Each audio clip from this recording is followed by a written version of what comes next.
Welcome to session 3 of If God Is For Us. During this time, we're journeying through the book of Joshua, watching Joshua as he leads the people in the conquering of the promised land. It's this incredible story of God carrying his people to victory over the challenges and obstacles that they face in their journey, and God demonstrating his supreme power over life and their circumstances and everything that's going on. And this week, we are going to be beginning to look at Joshua chapter 2. This week, we're going to be looking to Joshua chapter 2. Every once in a while, there's a story in the Bible that is just so unique, so different. You might even say weird, that just plays out in such an interesting and different way than one might expect, that it just needs to be unpacked a little. And Joshua chapter 2 is certainly one of those stories. Joshua chapter 2 is where the Israelites officially begin the process of conquering the promised land. And the first place that they look at, the first step along the way, is the walled city of Jericho. And in Joshua chapter 1, Joshua sends out 2 spies to go and check out the city, to scout it out. The men Joshua sent out were to scout the land. That is, the immediate area as fully as possible, but they were to focus especially on the fortified city of Jericho. He wanted to know about the surrounding terrain, the condition of the city, the morale of its inhabitants, and perhaps also the presence of enemy reinforcements or troops in the area. And when you read verse 1, we're not really given any details describing the scouts' entry into Jericho. It just seems as if they left the Israelite camp, went into Jericho, and immediately came to the house of a woman named Rahab. And this is where the story takes some unexpected turns, because we're given simply just one fact, one thing that we need to know about Rahab, one bit of information, one piece of information that we're given about Rahab to put her into context for us. We are told, so they went and entered the house of a prostitute named Rahab and stayed there. Rahab was a prostitute. That's all we're told. Nothing about her life. We as readers aren't given any explanation or comment regarding Rahab's being a prostitute. We aren't told how or why she came to be a prostitute. This is the extent of what we know about Rahab. And we aren't told how or why the Israelite men found themselves in her house and why they stayed there. We are just presented with this situation. The spies make their way into Jericho, and they look for a place to stay, and they end up staying at Rahab's house. Seemingly by chance, this woman is thrust into this story, God's story, and she seemingly doesn't fit. She doesn't make sense. She's a prostitute in the city of Jericho, but here we are. And from here, I want to take a huge jump in the pages of Scripture all the way to the New Testament book of Hebrews, Hebrews chapter 11. Hebrews chapter 11 is all about faith, and it talks about what faith is. It says, now faith is confidence in what we hope for and assurance about what we do not see. And then after it says that, it walks through from the creation of the universe through all these important moments and people, showing how faith impacted these incredible moments. It talks about Noah and Abraham, Isaac, Jacob, and Moses, all of these pillars of the early Old Testament. It talks about Gideon and David, Samson and Samuel. And sandwiched right in the middle of all of these names is this woman. It's really this really seemingly out of place woman. Verse 31 says, by faith, the prostitute Rahab, because she welcomed the spies, was not killed with those who were disobedient. In amongst all these incredible names and stories, these incredible foundational people and moments, Rahab the prostitute is listed right next to each of them.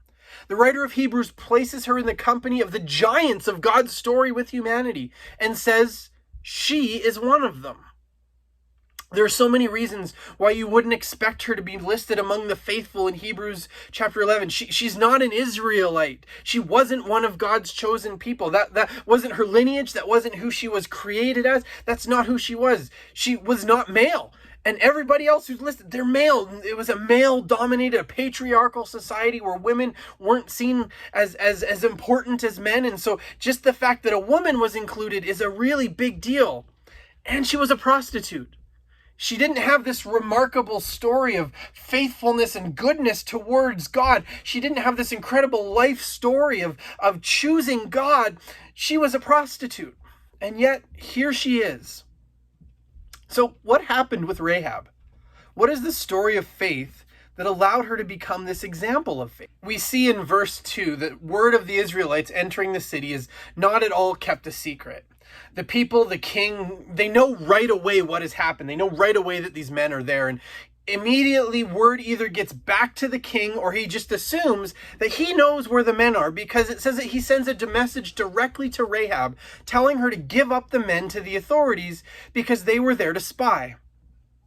But Rahab tells the king and the authorities that the men had left and that she didn't know where they were going. But in reality, Rahab had hid the Israelite scouts on her roof under some harvested flax until the authorities were gone.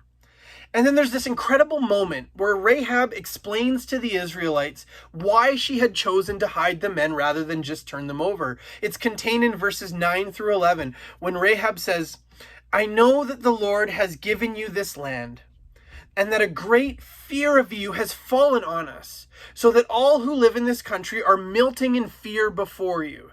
We have heard how the Lord dried up the water of the Red Sea for you when you came out of Egypt, and what you did to Sihon and Og, the two kings of the Amorites east of the Jordan, whom you completely destroyed. When we heard of it, our hearts melted in fear, and everyone's courage failed because of you.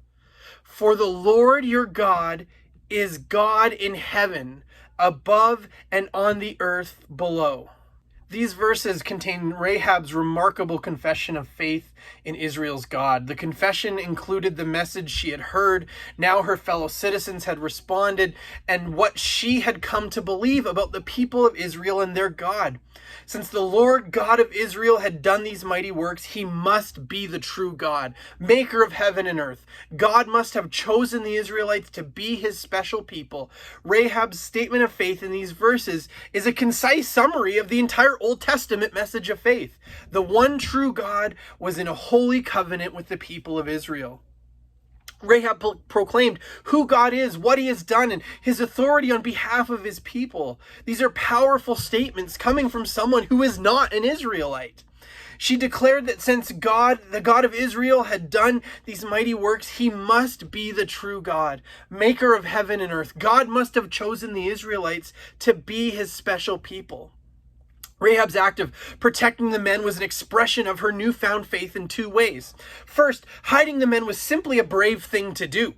Beneath the flax on her roof proved to be a good hiding space, yet it was no sure thing. And second, protecting the spies meant that she had cast her lot with the Israelites and their God. She had in effect become an enemy of Jericho and joined the other side. If Rahab had been found to be concealing the enemy spies, she would have been deemed a traitor and would have been killed. Rahab again showed her faith by helping the men climb down the outside of the city wall by a rope. Late in the evening, the city gate would have been closed. And the men knew that they were being sought, and so they couldn't risk openly walking through the streets to get out. In this act, Rahab not only showed faith in God, but also that she trusted these two men. They could have easily broken their promise to her. But when Rahab joined herself to God, she joined herself to God's people, and she did so fully. The spies promised Rahab a return of kindness and faithfulness for remaining silent. Not only did Rahab's faith bring her and her family members deliverance, but it also gave her a new identity. In fact, it's not just in Hebrews chapter 11 where we see Rahab's name show up in an unexpected place.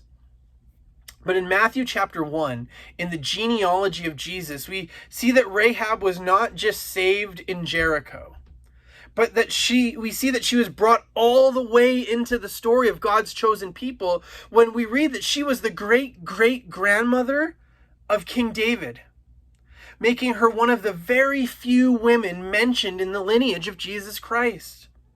The story of Rahab paints this incredible picture of an important concept in our walk with God. It shows us this amazing picture of faith and grace. Faith believes that God is who he says he is. Faith believes in what he has done and recognizes his authority. And we saw that Rahab proclaimed her faith in God.